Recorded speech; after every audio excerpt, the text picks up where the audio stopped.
extend my condolences to the family of the Bockwinkles. Nick was a mentor of mine and a friend of mine. I met Nick in 1989 at a fan convention that we were both doing for Vern Gagne and the AWA.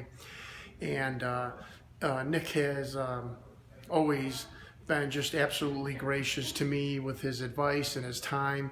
And I think that's why so many people think so highly of him. He was a class act and an elder statesman of the wrestling business, and just gave me personally just incredibly valuable advice that didn't go beyond my understanding of what life was. And one of the greatest things that Nick always wanted and asked of me over and over again was three things. You know, get my degree.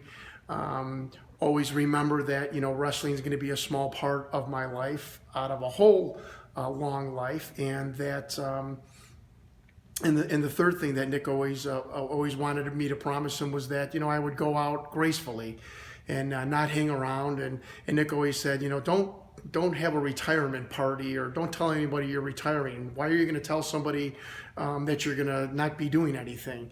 And I always thought that funny, and he always pounded that home. And he was just a great man. He really was. And again, a true elder statesman of the wrestling business. And I will miss him tremendously, and his effect on my life, and the fact that in my early career with Vern Gagne, announcers would always say, well, here's Jonnie Stewart, he's a young Nick Bockwinkle, or he's a wannabe young Nick Bockwinkle. And that probably, for me, because I idolized Nick, was probably one of the greatest compliments I've ever heard. And to have it said on national TV was really special. And Nick never shied away from that, or never told the announcers not to draw comparisons with us, even though I could never compare to Nick Bockwinkle. So I will always think the highest regards of Nick. And again, my prayers and thoughts are with his family and friends at this time.